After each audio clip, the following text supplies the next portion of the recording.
O programa a seguir tem classificação indicativa livre.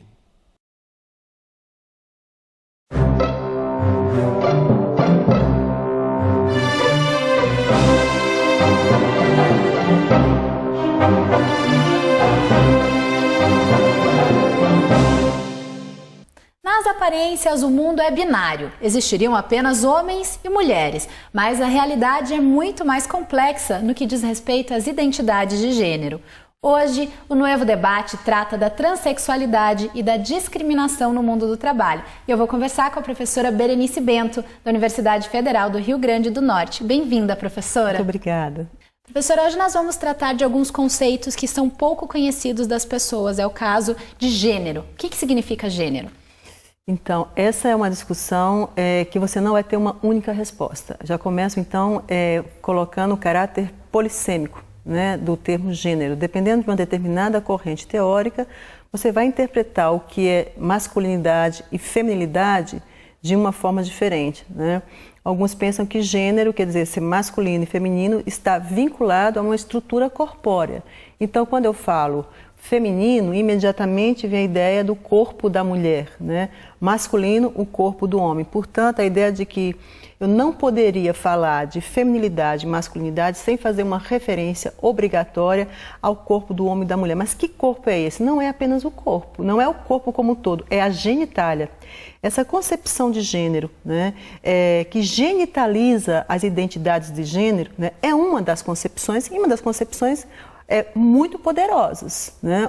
Diria que é a concepção hegemônica que a gente tem na sociedade, que diz que para ser homem e ser mulher você tem que ter um corpo que estabilize essa identidade de gênero. E que corpo? O corpo sexual. Então, compreender o que é gênero passaria por dizer de que corpo nós estamos falando, de que genitália nós estamos falando. Pois bem, contrapondo-se a esse conceito de gênero, né, essa forma de olhar os corpos, né, existe uma outra concepção da qual eu concordo, né, penso o mundo a partir dessa concepção, que diz o seguinte: não há uma essência, não há um corpo generificado, um corpo naturalmente de homem, um corpo de mulher. Falar de feminilidade, falar de masculinidade, falar de práticas generificadas. O que isso significa? Significa dizer que o fato de você ter uma vagina ou você ter um pênis não são dados suficientes para você dizer eu me sinto ou eu sou. Não é uma demanda identitária do eu sou. Gênero, portanto, está vinculado à questão da prática social, de como você atua no mundo social, né? E de como você quer ser reconhecido socialmente nessas relações sociais. Veja, eu estou te olhando e estou vendo uma mulher, porque você está se apresentando para mim com signos corporais, né, estéticos, que me dizem que diante de mim, eu consigo, meu olhar construído socialmente diz que é uma mulher. Mas eu não sei se você tem pênis. Eu não sei se esses seios aparentes que estão aí no teu corpo são seios naturais ou seios protéticos, entende? Então assim, mas eu estou vendo uma mulher, né? Então o meu olhar vai passar a reconhecer, e essa é a verdade do gênero. É a prática. Na hora que você, de repente, entrar e performatizar o masculino, você pode cortar teu cabelo e passar a atuar no mundo como um homem, né? Você vai ser um homem, porque você passa a construir signos corporais visíveis, visibilizados como de um determinado gênero. Então, por quê? Eu não tenho acesso à natureza do gênero, porque isso é uma construção social, né? Professora, a partir desses conceitos, como que a gente entende o que é transgênero ou transexual? Esses dois conceitos são sinônimos ou não? Porque, veja, a partir do momento que você passa a entender que gênero não é da ordem da biologia, né, que não existe uma verdade, o eu ser mulher não está determinado por cromossomos ou por estruturas hormonais ou neurais, né, que eu posso combinar na minha subjetividade elementos ditos masculinos e femininos, que eu posso articular minha performance de gênero com elementos femininos e masculinos, ou eu posso ter nascido como menina e ao longo da minha vida romper. Se eu, então, passo a olhar o mundo abrindo mão desse lugar primeiro, que é a biologia, você liberta o gênero da determinação primeira, que é o biológico. Por que eu estou falando isso? Quando você me pergunta, transgênero, transexual, travesti, mulheres não trans. É uma multiplicidade de expressões de gênero, né? O que a gente tem que ter o cuidado que isso demanda, e claro, que os sujeitos passam a se organizar politicamente, agendas políticas, e dizer o seguinte: a minha identidade de gênero é travesti. Então ela quer ser reconhecida no mundo como travesti. Eu tenho que respeitar essa demanda identitária. A outra fala: não, eu sou um homem trans. Não, eu sou um trans homem. Então, o que cada um vai elaborando, né, o genial das expressões e das experiências trans, né, esse universo trans, é que ele coloca como espelho para o mundo não trans a verdade do gênero, que é justamente a prática, né? Porque infelizmente, por mais que se queira, por mais que determinadas concepções que tentam patologizar e tentam excluir essas experiências do humano, no sentido de que é algo errado, porque é patológico, é pecado, infelizmente para essas pessoas não tem nenhum exame médico, nenhum exame de um cariótipo, nada, em termos da estrutura biológica que diria que existe uma anormalidade. Não. São sujeitos que nascem com um determinado corpo, são assignados socialmente como pertencendo a um determinado gênero, masculino ou feminino, tendo como dado primeiro para produzir esse lugar no mundo a genitália, e que em algum momento, pode ser aos 2, 3 anos, ou pode ser muito mais tarde, bom, cada biografia vai te dizer o momento exato que fala: eu quero transitar, eu quero mudar de um gênero para outro, né? Então, quando você me pergunta o que é e qual ou quais seriam as diferenças entre transexual, transgênero, eu diria travesti, crossdresser, uma pluralidade de expressões internas ao gênero, né? Eu não consigo construir uma classificação, porque é justamente essa possibilidade de fluidez das identidades, né? Não é dizer que isso seja banal do tipo assim, não, hoje eu acordei trans, ou amanhã eu acordei uma trans travesti. Não é isso, não é banalizar os sofrimentos e as dificuldades de transição e de mudança, não é isso, mas é complicado você produzir, por exemplo, como nós tínhamos há algum tempo atrás, uma classificação que dizia: transexual quer fazer a cirurgia de transgenitalização, a travesti não quer. Isso não faz sentido, porque se você delimita a diferença identitária a partir da genitália, você está retomando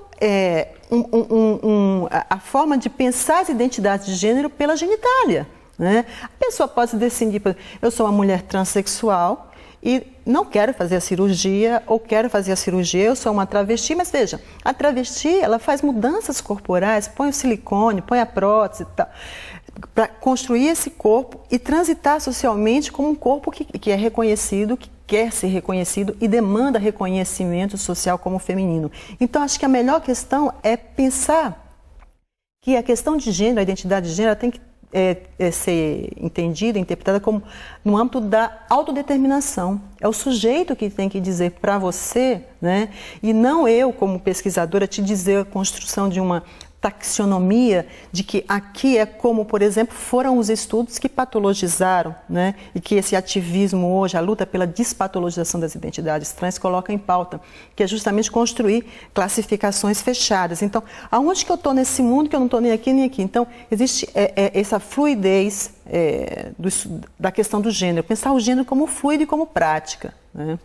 Professora, existem algumas confusões que a sociedade faz quando a gente fala de trans, e eu queria perguntar para a professora assim: qual que é a diferença entre identidade de gênero e orientação sexual? Porque essas duas palavras geram muita confusão. Perfeito. Isso é bastante interessante pelo seguinte, pensar que quando eu falo gênero, né, eu estou falando de práticas na ordem de masculinidades, feminilidades, determinados atributos, performance, organização e articulação desses atributos, né? Forma de estar no mundo, se apresentar no mundo. Quando eu falo de sexualidade, estou falando de desejo, né? De algo que acontece muito mais no campo do invisível socialmente. Veja. Então, quando eu falo de sexualidade e falo de gênero, eu estou falando de coisas completamente diferentes, né? É fácil. Eu acho que tem um nível de inteligibilidade quando eu falo fulano é um homem gay. Quando eu falo um homem gay, eu poderia falar fulano é um homem gay, negro, transexual, brasileiro, católico. Veja quantos, eu chamaria de marcadores sociais da diferença, eu estou eu estou acionando para visualizar e entender e dar inteligibilidade ao João, que é esse homem que eu estou me falando. Mas veja, o João poderia ser um homem heterossexual. Quando eu falo de sexualidade e gênero, eu estou falando de duas dimensões que constituem a identidade desse sujeito e a subjetividade desse sujeito, que eu não posso dizer, quando eu falo que ele é gay, que eu estou dizendo que ele tem conflito com a questão da identidade de gênero. Eu não posso tomar isso como derivação. Quando eu falo que é um homem transexual, eu não posso dizer dessa afirmação que ele é gay ou ele é heterossexual, né? Quer dizer, são duas dimensões constitutivas dos sujeitos no mundo que devem ser pensadas separadamente para que eu possa, inclusive, fazer os arranjos identitários múltiplos da constituição dos sujeitos, né? A professora usou um termo agora há pouco, transitar, né? Quando a pessoa decide transitar, ela enfrenta uma série de problemas na vida dela, porque a sociedade não está preparada para entender o mundo e o outro dessa forma. Eu queria que a professora falasse um pouco sobre os desafios que a pessoa que transita enfrenta, os preconceitos, os desafios, e como que é a vida dela a partir desse momento. Pois é, essa resposta, para que a gente pudesse, assim, entender a natureza e a dimensão da dificuldade, primeiro que seria muito bom se tivesse uma pessoa trans aqui comigo para a gente poder fazer uma conversa, né? Porque eu sou uma pesquisadora e sou uma ativista dos direitos humanos, de gênero e sexualidade, mas eu acho que a fala do sujeito que vive a experiência tem um tipo de lugar, né? De lugar diferenciado, né? Mas eu queria articular essa resposta. A primeira questão, o que é gênero? Veja, quais são as... Aí pensar, isso tem a ver com a definição do que é gênero, com as dificuldades, tem tudo a ver. Porque socialmente a gente pensa que a humanidade é dividida em homens e mulheres, em vaginas e em pênis. E quando aquele sujeito, em algum momento da vida, fala esse corpo sexual que disseram para mim que daria todo sentido para a minha vida, né, e não é verdade, o fato de você ter uma vagina ou ter um pênis não diz absolutamente nada de você, de quem você é, dos teus desejos, das suas performances de gênero, não diz nada, né? Quando essa sociedade constrói essa verdade, em algum momento você fala, não é verdade, e eu quero mudar desse lugar para esse outro lugar, quero reconhecimento, todas as portas vão se fechar, porque você vai tocar na ferida, você vai olhar, você vai enfiar o dedo na ferida assim, olha que mentira de humanidade nos estão nos pregando. Ou seja, mas o movimento social, de uma forma geral, o movimento da sociedade se pensar, ao invés de fazer uma reflexão assim, caramba, a gente tem que realmente repensar que essa noção de humanidade dividida em homem e mulher, vagina e pênis, realmente não funciona porque exclui da categoria de humanidade uma quantidade considerável de pessoas, produz muito sofrimento, né, nas casas, nas escolas, no mercado de trabalho. Se isso é verdade, vamos repensar essa... Não, ao contrário, o que faz? Expurga-se o anormal, né? Exclui-se para se manter as normas sociais funcionando com as suas mentiras, né? Então, por que eu estou fazendo essa digressão? Para responder quais são as dificuldades. As dificuldades são... se trata apenas de uma questão de injustiça, de exclusão aqui, não. Ela é profunda porque aquele corpo, ao transitar pela cena pública, está dizendo o seguinte, esse corpo ele não existe, ela é uma impossibilidade. Quando o Estado vai te dar uma identidade, o dado primeiro para dar identidade é qual o sexo, uma certidão de nascimento, aliás, qual que é o sexo da criança. Aquela criança, então, ela cresce e vai o seguinte, bom, qual é o meu lugar no mundo? Eu quero ir ao banheiro, está masculino, qual é o meu lugar? Então não tem lugar. Né? Isso assim, e daí, pensando nessa questão mais geral, quando a gente começa a fazer uma análise mais focada no mercado de trabalho, na escola, a família, quer dizer, a família que é o lugar da proteção, do cuidado para as pessoas que vivem as experiências trans, essas expressões de gênero, é o lugar do horror, é da expulsão, é da tortura, é da ameaça, é da agressão, é da tortura. Quer dizer, pessoas que saem muito jovens de casa, com 10, 12 anos, porque não suporta, né? O Noivo Debate de hoje trata de transexualidade e de discriminação no trabalho e na sociedade. Voltamos depois do intervalo.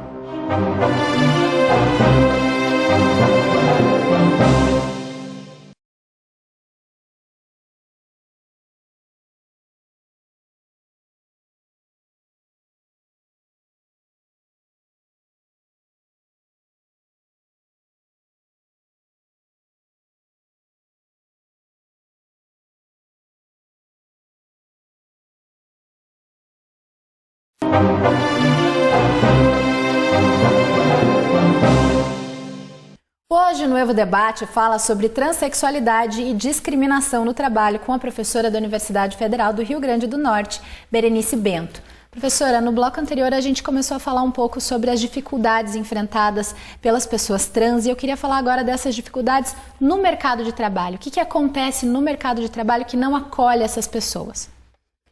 Então, como eu falei anteriormente, a gente tem que então entender que a gente pode isolar, né, uma determinada esfera social, um determinado campo. Poderia falar da escola, poderia falar... Você está propondo uma conversa sobre mercado de trabalho. Mas a gente não pode isolar isso sem pensar essa estrutura social mais ampla e que lugar essa estrutura social se reserva para esses corpos que não existem, né? O lugar para eles seria, historicamente tem sido, quer dizer, as clínicas de loucura, a criminalização e a patologização. No mercado de trabalho, quer dizer, hoje o mercado de trabalho, o que se exige? Um nível de formação de mão de obra, de formação, de qualificação, né? Quais são os lugares que qualificam? As escolas e as universidades. Ou então você pode ter cursos de formação, mas de curto prazo, né? Os cursos profissionalizantes. Ora, então, para que eu possa entender como está a situação das pessoas trans no mercado de trabalho, eu teria que então entender como que é a formação dessas pessoas nessas instituições. E aí a gente tem que necessariamente falar o que é a escola, né? Como que a escola lida com pessoas que vivem o gênero de uma forma diferente daquele que é definido como certo socialmente. Então, quando a gente vê que o mercado de trabalho, a grande maioria, 90%, segundo o dado, né, de ativistas, de ONGs trans, 90% estão como trabalhadoras sexuais ou como cabeleireiras ou cabeleireiros, né? O que isso está dizendo para mim? Que tem um problema anterior, né? Que essa escola, daí é que a gente tem falado muito aqui, essa necessidade de discutir essas questões na escola, nas universidades, porque elas não têm espaço, né? Quer dizer, são as histórias que se repetem. Vai para a escola, a professora vê as agressões entre colegas, não faz nada, a própria professora, que deveria ser o lugar ético de saber lidar com as diferenças, não é só a diferença de gênero, a diferença de sexualidade, as diferenças de raça e etnia, diferenças de uma pessoa usar um véu ou não usar um véu, marcas religiosas no corpo, né? A escola não sabe fazer isso, né? A escola é um lugar de produção de hegemonias, né? Daquilo que é aceito socialmente. Então ela entra nesse processo de reprodução, mas também é um lugar de disputa, né? Então, para que eu entenda que esse dado, quase 90% da população trans está no trabalho sexual e trabalhos menos valorizados, eu tenho que fazer essa ponte, né? Então, mas para responder é isso, quer dizer, não existe espaço no mercado de trabalho para quem não tem formação, pelo menos para quem não seja alfabetizado ou semi-alfabetizado. Não existe, quer dizer, você hoje vai fazer trabalhar como vendedora em um supermercado, te pede pelo menos ensino médio concluído, né? Ou empregos, sei lá, de secretária, formação completa, nível universitário. Não tem. Eu estou pegando a questão da formação como um dado objetivo. Quer dizer, porque mesmo as pessoas trans que são altamente qualificadas não conseguem. Isso é importante que se diga, mas eu estou fazendo um link aqui com duas esferas sociais, o mercado de trabalho e a escola, para saber que eu não posso isolar essa discussão do mercado de trabalho dessa outra esfera, né, essa outra instituição que é a educação, a escola, né? A professora acaba de falar também sobre as pessoas trans altamente qualificadas, mas quando essas pessoas decidem justamente transitar, elas acabam perdendo todo o espaço que elas conquistaram nesse mercado, enquanto elas tinham uma identidade de gênero que a sociedade aceitava. Queria que a professora falasse um pouco sobre essa outra realidade. São múltiplas realidades. Tem pessoas, por exemplo, alunos que há algum tempo, hoje com a questão do nome social nas universidades, eu acho que tornou um ambiente um pouco mais confortável, né? Quer dizer, a pessoa não tem que ficar ali pedindo, implorando para o professor respeitar a identidade de gênero. Então, eu acho que a possibilidade que a médio e curto prazo nós tenhamos mais profissionais qualificados no mercado de trabalho trans seja maior, né? Juízes, médicos, sociólogos, psicólogos. Então isso é interessante. Mas antes, há, sei lá, 7 anos, o que acontecia? Eu conhecia muitos estudantes que eram conhecidos socialmente na universidade como gay muito feminino, né? Conversava, não, eu não vou mudar, não vou encarar esse desafio de transitar enquanto eu não estiver formada. Era uma estratégia, né? Era uma estratégia para poder ter o canudo e depois para o mercado de trabalho e lá no mercado, vencida essa etapa da formação. Essa foi uma estratégia, eu acho que bastante utilizada, né? Com a questão do nome social, é possível, então, hoje você vê na universidade vários estudantes, pouquíssimo, mas começa a ter uma quantidade maior de pessoas que já entram na universidade performatizando o gênero com o qual se identifica, né? Isso eu acho que, subjetivamente, o efeito é o seguinte, de que já está no mundo público com esse gênero e lutando com os desafios com esse gênero. Quer dizer, não tem um nome social, tem um nome social na universidade, mas não tem na justiça, depois tem um outro processo na justiça que é bastante complicado, né, para mudar os documentos. Essa é uma situação, né? Eu acho que, em todos os casos, tanto no caso do jovem, né, ou da jovem, que entra na universidade e aí já entra com o gênero com o qual se identifica, ou que faz a estratégia de performatizar, não fazer essa ruptura, né? De um jeito ou de outro, quando vai para o mercado de trabalho, né, ok, vai com uma qualificação, uma porta foi aberta, passou por essa porta, que todos têm que passar. Mas quando chega na hora, tem lá um anúncio, né? Precisa-se de secretária bilíngue para trabalhar numa multinacional. Eu sou trans, vamos lá. Falo fluentemente português, francês, inglês, sou tradutora como uma amiga minha trans. Maravilhosa. Chega lá e coloca, chega uma mulher, né? E quando dá os documentos, tem o nome masculino, essa empresa não chama. Entende? Não chama porque não chama porque não tem espaço para ela naquela empresa. Né? Aquela empresa não sabe onde colocar. É um problema para ela, né? Então, nesse sentido, tem iniciativas interessantes, que a gente podia falar um pouco depois em São Paulo, pequenas iniciativas, mas as dificuldades, assim, você consegue ter a formação, mas chega no mercado de trabalho, esse mercado de trabalho também, que é atravessado por uma determinada concepção de gênero, também não abre as portas, né? A professora falou sobre algumas políticas que tornam a vida trans um pouco menos difícil, como, por exemplo, é o caso do nome social. Uhum. Mas a gente sabe também que no nosso Congresso a gente tem a atuação de uma bancada bastante forte e grande, apelidada de Bancada da Bíblia, que procura frear justamente esse tipo de iniciativa. Como que a professora percebe a ação política desses grupos religiosos que, em vez de tornar essa vida mais simples, essa inclusão mais fácil, na verdade elas tornam todo esse processo muito mais difícil, muito mais custoso? Então, eu acho que a discussão é o Estado laico, né? A questão de fundo é você entender que não tem sentido alguém ir lá e dizer o seguinte, porque usar um espaço público onde se paga imposto, quer dizer, o meu salário está pagando, o meu imposto está pagando o salário de um professor, de um deputado, que está dizendo que eu não mereço existir. Né? Vamos pensar, uma pessoa trans, aí de repente está lá pagando, e ele vai na tribuna e fala o seguinte, porque isso não é coisa de Deus.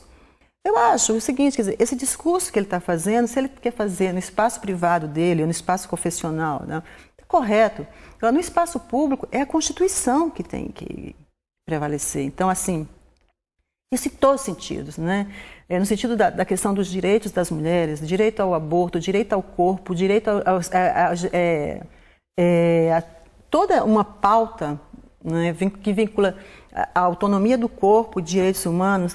Quer dizer, não se discute com a questão da ciência, discute com a Bíblia, né? Sim, mas isso é um texto, né, com todo o respeito, mas você tem as religiões afrodescendentes, você tem uma multiplicidade de interpretação da relação entre o divino, né, e o humano. Quer dizer, o que faz com que se queira dizer que aquele jeito de interpretar o mundo, e aí o mundo no sentido, pensando em gênero e sexualidade, é o correto, e queira impor a mim, né, que vive, teoricamente, um Estado laico, que eu, inclusive, como professora, como tem alguns projetos de lei que defende, que eu não posso discutir gênero em sala de aula. Por favor, o que eu faço com os meus estudantes? O que eu faço com as demandas? Essa questão está todos os dias na sociedade brasileira, né? Estudantes que chegam e falam assim, professora, poderia me chamar de tal, mesmo antes de entrar lá na pauta, porque na minha universidade já tem nome social, como eu falei anteriormente, dá um pouco mais de conforto, né? Isso não resolve definitivamente. É o que eu chamo de uma gambiarra legal. Mas é uma gambiarra legal que tem uma importância, porque a gente não tem esperança que a gente não vai conseguir aprovar, eu acho, a minha avaliação, um projeto de respeito à identidade de gênero, como existe na Argentina, né? E que a gente está lutando, que chama, além no Brasil, é um projeto de lei do deputado João Willis e da Érica Cocai, chamado Projeto de Lei João Nery, né? Que é exatamente isso, garante as pessoas a mudarem de gênero sem ter que se passar por todo um protocolo médico e psiquiatrizante bastante difícil, né? Bastante violento, diria, né? Então, isso é uma primeira questão. Por outro lado, o que eu acho é o seguinte, que ao fazer esse embate, ao levar para o espaço público-político da Câmara, né, essa discussão de gênero, o que os deputados estão fazendo, o que os parlamentares estão fazendo de uma forma geral, é justamente reconhecendo de forma absolutamente clara o caráter político da categoria gênero. Né? Quer dizer, eles estão indo colocando assim, nós estamos disputando uma concepção de gênero. Exatamente. Né? A concepção de gênero que é defendida ali, que diz que homem de verdade é o que tem pênis e mulher de verdade é o que tem vagina, e que só pode existir espaço no mundo para esses corpos com esse tipo de coerência, né?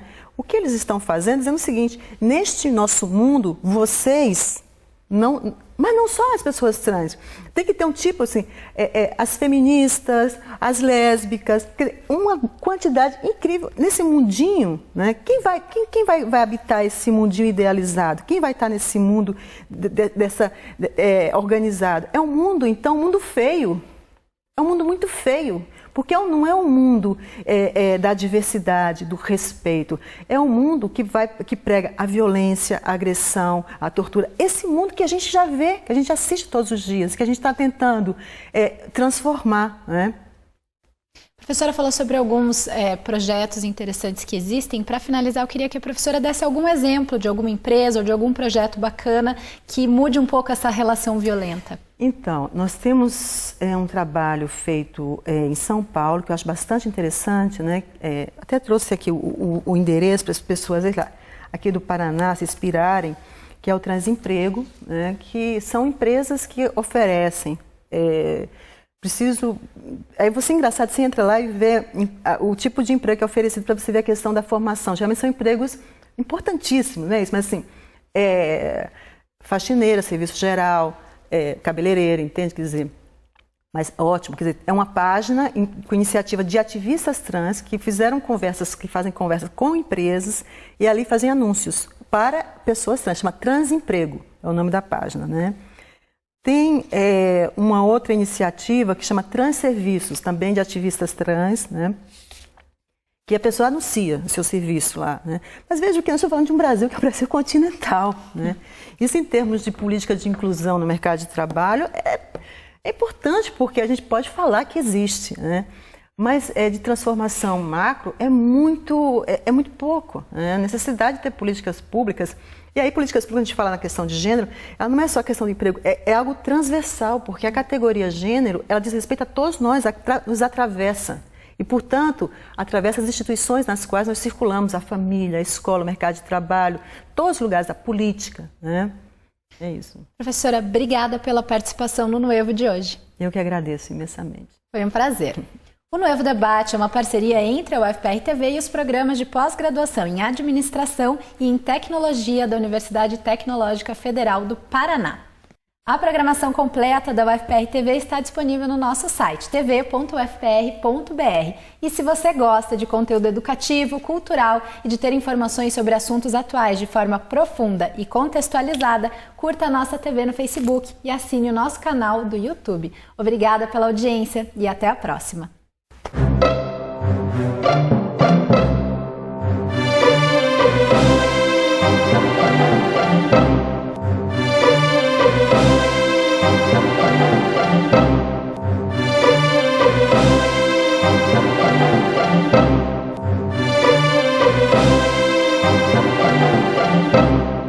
Música